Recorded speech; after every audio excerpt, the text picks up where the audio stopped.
एक बादशाह जो गुरूर और ताकत के नशे में काबा को गिराने के इरादे से हाथियों का फौज लेकर मक्का की तरफ चल पड़ा था। मैं इस पुरानी इमारत को मिट्टी में मिला दूंगा, फिर देखता हूँ लोग इबादत के लिए कहाँ जाते हैं। ये वाकया हुजूर सल्लल्लाहु अलैहि वसल्लम की विलादत से सिर्फ 55 दिन पहले का है। यमन का बादशाह अबरहा, जिसने एक अजीमुशान गिरजाघर तामीर किया था और ये कोशिश करने लगा कि अरब के लोग बजाय खाना काबा के यमन आकर इस गिरजाघर का हज किया करें। जब मक्का वालों को ये मालूम हुआ तो कबीला किनाना का एक शख्स गैज़ व गज़ब में जल भून कर यमन गया और वहाँ के गिरजाघर की सख्त तौहीन की, उसे नापाकी से आलूदा कर दिया। जब अबरहा ने ये वाकया सुना तो वो तैश में आपे से बाहर हो गया। उस पुरानी इमारत का इतना एहतराम मेरे इस शानदार महल से ज्यादा, आज हम उस दीवार को मिटा देंगे जिस पर अरब नाज करते हैं। जाओ, लश्कर को तैयार करो। एक खौफनाक लश्कर मक्का की तरफ बढ़ा।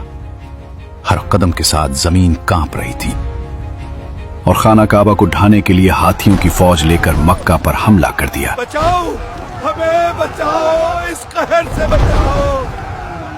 और उसकी फौज के अगले दस्ता ने मक्का वालों के तमाम ऊंटों और दूसरे मवेशियों को छीन लिया। इसमें 200 या 400 ऊंट अब्दुल मुत्तलिब के थे। आका, अब हम कैसे ऊंट वापस लाएंगे? आप फिक्र मत करो। अब्दुल मुत्तलिब को इस वाकया से बड़ा रंज पहुंचा। हजरत अब्दुल मुत्तलिब ने फैसला किया कि वो खुद उस जालिम बादशाह से मुलाकात करेंगे। अब मुझे खुद वहां जाना होगा और अपने ऊंट वापस छुड़ाने होंगे। चनाचे आप इस मामले में गुफ्तगू करने के लिए उसके लश्कर में तशरीफ ले गए। जब अबरहा को मालूम हुआ कि कुरैश का सरदार उससे मुलाकात करने के लिए आया है तो उसने आपको अपने खैमा में बुला लिया। उसे खैमे में बुलाओ। और जब अब्दुल मुत्तलिब को देखा कि एक बुलंद कामत, रौबदार और निहायत ही हसीन और जमील आदमी है, जिनकी पेशानी पर नूर नबुव्वत का जाहो जलाल चमक रहा है, तो सूरत देखते ही अबरहा मरूब हो गया और बेइख्तियार तख्ते शाही से उतरकर आपकी ताजीम व तकरीम के लिए खड़ा हो गया और अपने बराबर बिठाकर दरियाफ्त किया कि कैसे सरदार कुरैश, यहाँ आपकी तशरीफ आवरी का क्या मकसद है? अब्दुल मुत्तलिब ने जवाब दिया, मैं यहाँ आपसे जंग करने नहीं आया हूँ। हमारे ऊंट और बकरियां जो आपके लश्कर के सिपाही हाँक आए हैं, और आप उन सब मवेशियों को हमारे हवाले कर दीजिए। ऐ सरदार कुरैश, मैं तो ये समझता था कि आप बहुत ही हौसलामंद और शानदार आदमी हैं, मगर आपने मुझसे अपने ऊंटों का सवाल करके मेरी नजरों में अपना वकार कम कर दिया। ऊंट और बकरी की हकीकत ही क्या है? मैं तो आपके काबा को तोड़ फोड़ कर बर्बाद करने के लिए आया हूँ। आपने इसके बारे में कोई गुफ्तगू ही नहीं की। मुझे तो अपने ऊंटों से मतलब है। काबा मेरा घर नहीं है, बल्कि वो खुदा का घर है। वो खुद अपने घर को बचा लेगा। मुझे काबा की जरा भी फिक्र नहीं है। ये सुनकर अबरहा अपने फिरौनी लहजे में कहने लगा, ऐ सरदार मक्का, सुन लीजिए, मैं काबा को ढाकर उसकी ईंट से ईंट बजा दूंगा और रोए जमीन से उसका नामो निशान मिटा दूंगा, क्योंकि मक्का वालों ने मेरे गिरजा की बड़ी बेहुरमती की है। इसलिए मैं इसका इंतकाम लेने के लिए काबा को मस्मार कर देना जरूरी समझता हूँ। फिर आप जाने और खुदा जाने, मैं आपसे सिफारिश करने वाला कौन?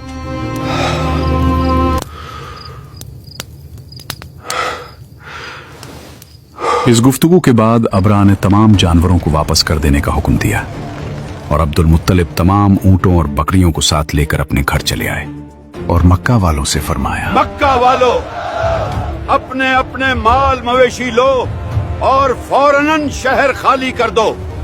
इस जालिम का लश्कर किसी भी वक्त पहुंचने वाला है। मेरे साथ पहाड़ों की चोटियों पर चढ़ जाओ। हम उसके हाथियों का मुकाबला नहीं कर सकते, मगर याद रखो, हमारा रब सब देख रहा है।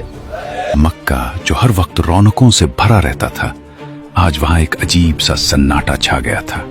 हर तरफ खामोशी थी, मगर दिलों में एक तूफान पल रहा था। हजरत अब्दुल मुत्तलिब के कहने पर हर शख्स अपने घर को खुदा के हवाले करके निकल रहा था। मक्का वालों ने पहाड़ों की ऊंट से नीचे झांक कर देखा।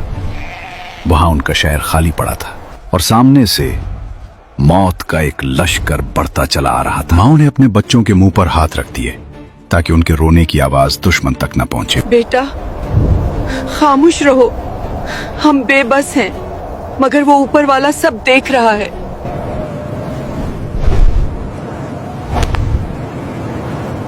इंसान जा चुके थे, अब सिर्फ खुदा बाकी था। अबरहा को लगा कि रास्ता साफ है, मगर उसे ये मालूम न था कि आज मक्का की दीवारें नहीं, आसमान का निजाम मुकाबला करेगा। शहर खाली हो चुका था, लोग जा चुके थे, मगर कुरैश का सरदार अपने मालिक को तन्हा कैसे छोड़ देता।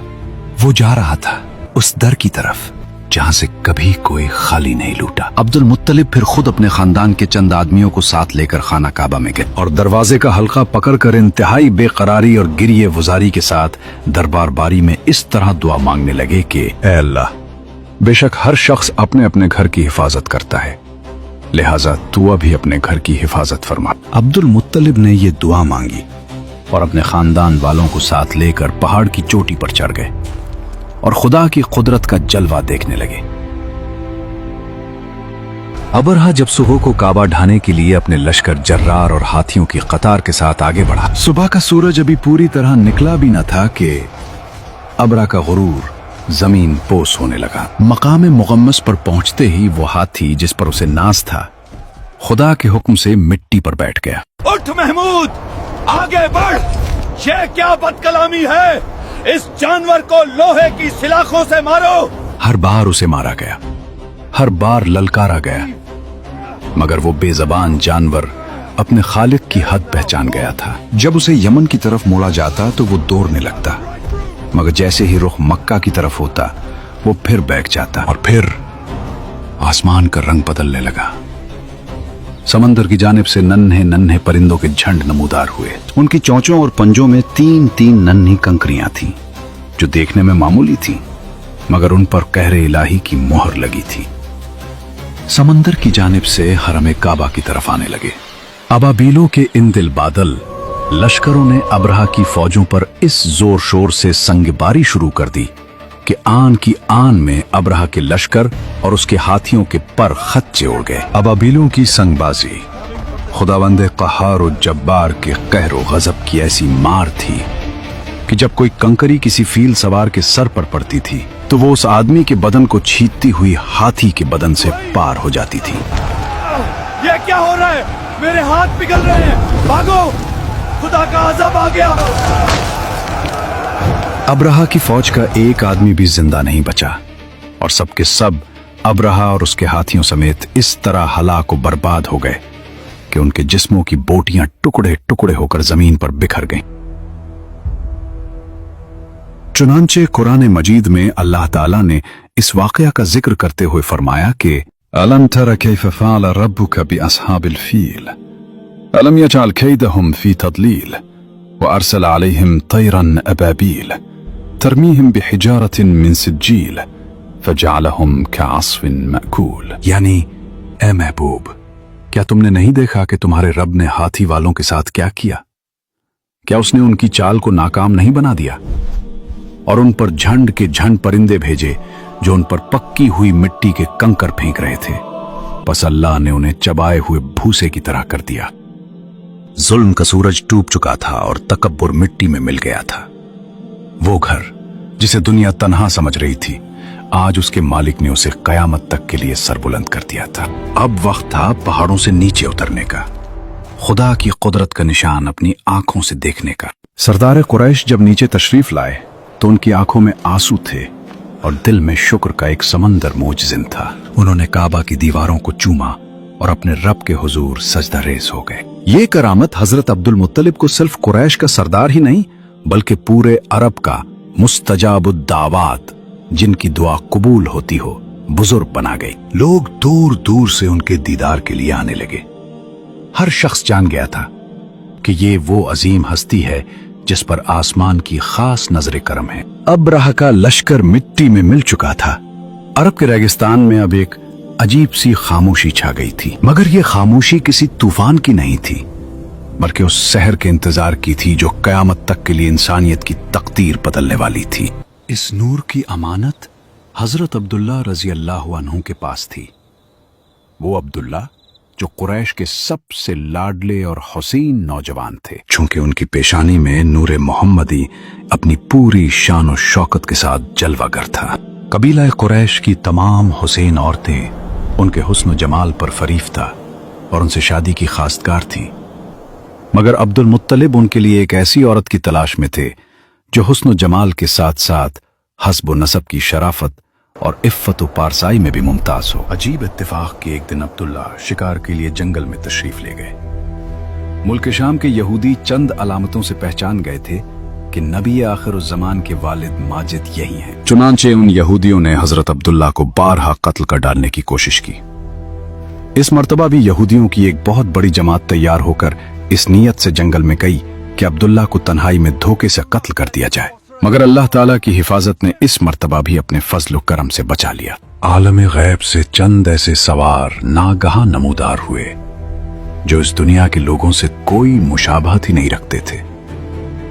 उन सवारों ने आकर यहूदियों को मार भगाया और अब्दुल्ला को बहिफाजत उनके मकान तक पहुंचा दिया। वहब बिन मुनाफ भी उस दिन जंगल में थे और उन्होंने अपनी आंखों से ये सब कुछ देखा, इसलिए उनको अब्दुल्ला से बेइंतहा मोहब्बत और अकीदत पैदा हो गई और घर आकर ये अज़्म कर लिया कि मैं अपनी नूरे नजर आमना की शादी अब्दुल्ला ही से करूं। चुनाचे अपनी इस दिली तमन्ना को अपने चंद दोस्तों के जरिए उन्होंने अब्दुल मुत्तलिब तक पहुंचा दिया।